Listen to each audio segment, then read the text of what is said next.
Hello guys and welcome here. My name is Yassine, and in today's video we are going to talk about the topic of the HLookup inside of Microsoft Excel.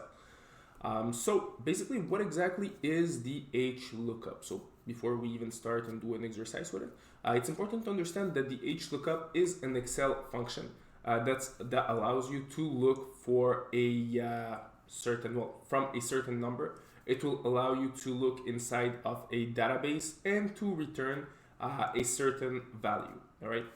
So if we check at what a HLookup parameters look like, so if we write down equal and we write down HLookup, we will be able to see that the HLookup part is divided in three. So we have the lookup value, so the value that we are looking for, the table arrays, and the row index. All right. So if we create a small database that we are going to use, so let's just add some numbers, 1, 2, 3, 4, and 5. And let's add some colors. So let's say red, blue,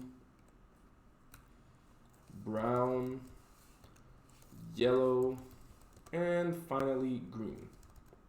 Great. So we have basically two rows. So row number 1 that is here, and row number 2 that is here. All right. So from now, well, with this little database that is in rows, we can start looking for a value. All right. So let's say, once again, an example. I want to look up for the number 1 inside of this database. And once I have found the number 1, I want to see what is in the row number 2, which is here. All right. So row number 1, row number 2 here. So how I'm going to write down this function? So pretty simple. It's going to be equal and HLookup. Here we have our HLookup. So what is the value that we are looking for? So let's say we are looking for the value number 1. So we are looking for the value number 1. We want to find this value inside of this database right here. All right. And once we have found the value inside of this database right here, we want to return the row number 2. Okay. So we're going to close our parentheses. So if we see it here, the row number 2 will be the colors. So the color associated with the number 1 will be, in this case, red. So if we run it, as you can see, the answer is red. If we modify our formula, and instead we want to look for the number, let's say 3, we are going to receive brown because the color under the number 3 is brown. So basically the row number 2 is here, and the element associated with the number 3 is brown, that is right there. Now let's make it a little bit more interesting. All right, so let's keep this presentation right here. Let's add animals here. So let's say here we're gonna have cat, dog, snake, monkey, and bear. And in our third row, we're gonna have cars. So let's say we have Honda, Mustang, BMW, Toyota, and finally, I don't know. Let's say Ferrari. There we go. All right. So we have different elements here. So let's make it in the format of a table. Now let's start our little exercise. So we are looking for. So here we will have the element.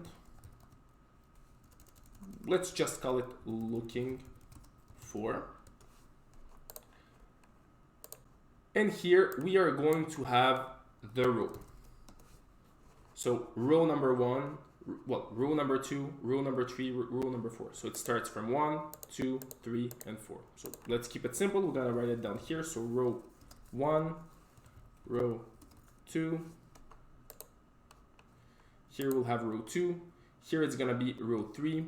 And here we'll have row 4 after that. So row number 2, row number 3, and finally here we're gonna have row number 4.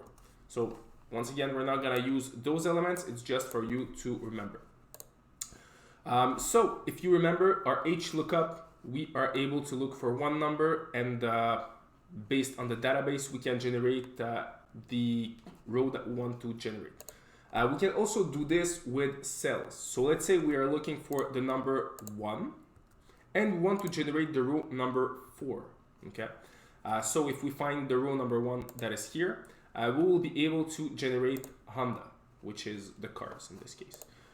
So let's do it anywhere. Let's do it here.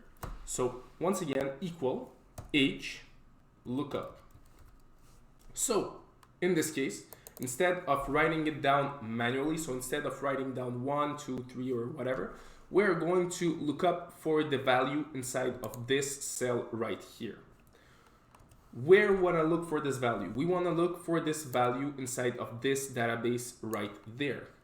And once we have found the value inside of this database, what row we want to return? We want to return the row that is associated with this cell right here. So there is a little mistake. Here we go.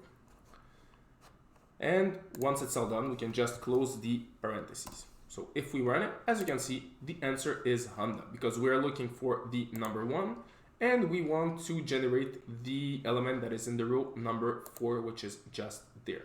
Now let's change it a little bit. Let's say we're looking for the row number, well, we're looking for the number 3. And as you can see, the answer is BMW, because the element is number 3 and we're looking for the row number 4. Well, we want to find the number 3 inside of this database, and once we have found it, we want to generate the row number 4, right?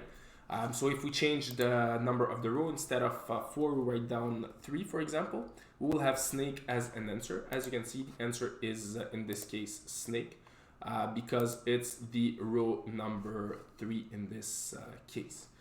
So this is how the HLookup works. So to summarize pretty much everything, if you guys remember, HLookup is divided in a few parameters. So let's just see them one last time. So we have our first parameter, which will be the value that we are looking for. In this case, we're looking for the value that is inside of this cell.